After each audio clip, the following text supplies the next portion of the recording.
Hi everyone, I'm Dr. Garima Srivastava. I'm a counseling psychologist by profession, and I also teach psychology to undergraduate students at the University of Delhi. We are living in unusual times right now where we're grappling with new challenges every day, owing to the ongoing COVID 19 pandemic and the subsequent lockdown that we are a part of right now. In this video, I'm particularly interested in talking to the parents and caregivers of young children. And when I say young children, I mean children in the age range of, say, 4 to about 8 to 9 years, on how parents and caregivers or family members who hold these children very dear to them talk to them about the ongoing pandemic.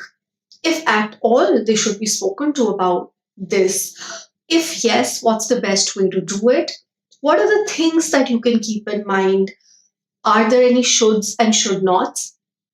Well, as a psychologist, I'm going to give you some, easy 5 things to keep in mind during this time when you decide to talk to your children about the ongoing pandemic. One of the things that we need to remember is that these young children are well able to receive the information that's going on around them. So whether it's the news channel that's playing the news, they're able to register that. They're even able to hear statements that we tell each other, things like we're living in such crazy times, these are scary times. They are listening to those statements. They are taking a little bit of that with them, uh, which makes them kind of fearful at times, anxious at times. They are not, all the times able to talk about it. They can't come up to you and actually tell you what they're feeling, but they may kind of express it in different ways. So we have to be a little more vigilant about the age group that they are in. Now, what is the first thing that you can do as parents? Point number one, monitor the amount of internet media and social media that you are looking at or listening to with regard to the ongoing COVID-19.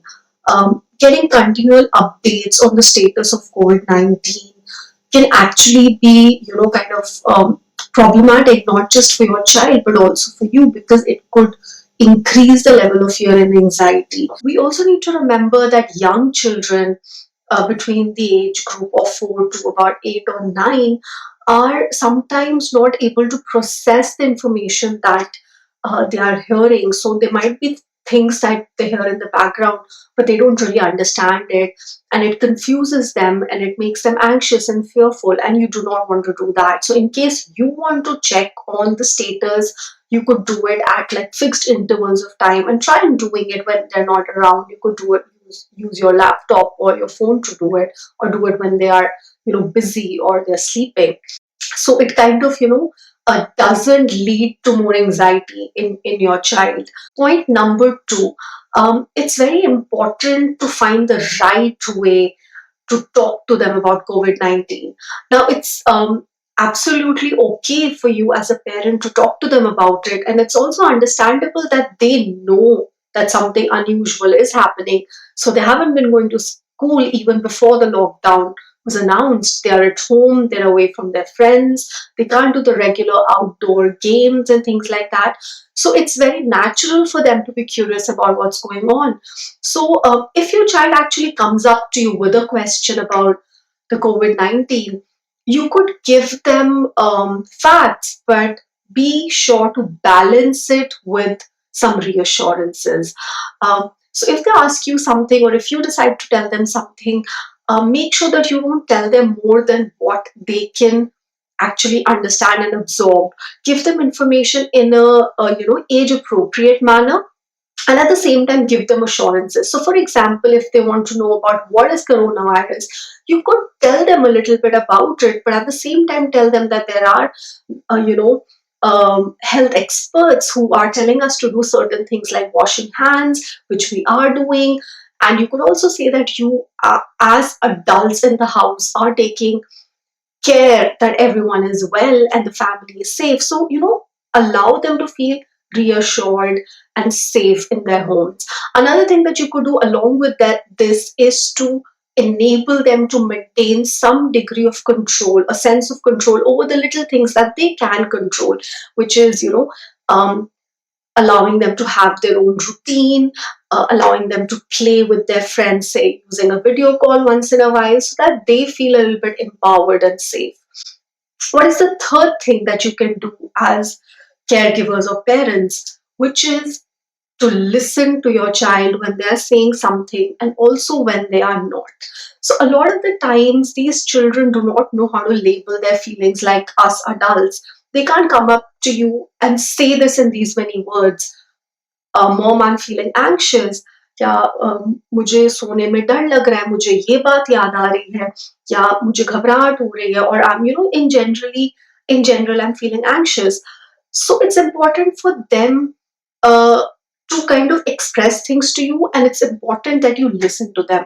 So this is the pattern a lot of young children kind of follow, which is that they would ask you a question, they would listen to you for a while, and then they would get busy playing their games or whatever it is that they were doing, and then the pattern would repeat, which means that they will come back to you with that question again, or a related question, which means that they are still processing it, which means that they're still thinking about it. A little bit of their minds is are still trying to grapple with whatever it is that you told them, which means that you should be kind of vigilant of these patterns. You should also see if there is any unusual behavioral pattern that you should think about more seriously. Like, for example, if they're having frequent crying spells, or they're not able to sleep at night and things like that. But more often than not, um, even if you just listen to them and not negate them when they're saying something, hear them out completely would really help. Now, the next point that you must remember or think about very closely is, how do you deal with your own stress and anxiety? Now, children treat you like role models. You are role models for them. So, how you deal with stressful situations in your own lives is something that they are going to learn from. They are going to pick up vicariously. Which means that in the current situation, of course, there is a lot of uncertainty. There is also a lot of uncontrollability. How are you reacting to it? Are you doing it in an appropriate manner, which means that yes, you are concerned about it, you are talking about it, but you're not panicking? If they see that, that's how they are going to start reacting to their own issues and worries. And this is not only centering around the pandemic issue, it's also about little things that you do in your own lives to deal with stress. So, are you using practical ways of dealing with stress, positive coping mechanisms, problem focused coping strategies? Because that is what your child is going to be learning. And the fifth thing that you should kind of keep in mind if you're dealing with little children is, what words or phrases are you using about them or them being around you during this time? Yes, what I mean to say here is that, are you saying things like, you can't wait for them to get out of your hair, or you can't wait for the school to start because they're troubling you so much? You might say this because you're overwhelmed. You might say this jokingly to someone else, but they are hearing everything.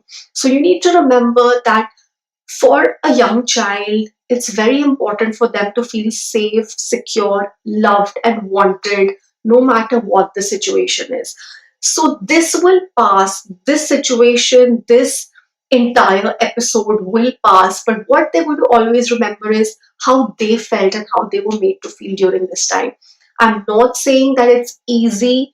It's very hard for grown-ups, it's very hard for parents, because they are dealing with or grappling with multiple responsibilities. They're working from home, they're working at home, they're taking care of a child. There is a lot of diffusion of responsibility because you're having to do multiple things. So I know you could be overwhelmed, but I think it's important for us to remember that we are the parents and they are the young children. So we need to find our own ways and avenues of dealing with our own stress, so that it doesn't get transferred onto our little ones, and they should feel like, they are wanted and you value this time with them. So you could talk to them, have a communication channel open where you tell them that you're tired, you're stressed, you need a little bit of help from them, but at the same time let them know how important they are to you. So in all, these were like five ways or five tips that you can keep in mind if you want to talk to them about something relating to the COVID-19 pandemic that's going on.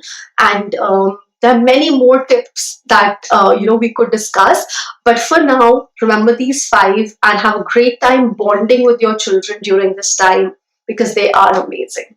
Thank you for watching.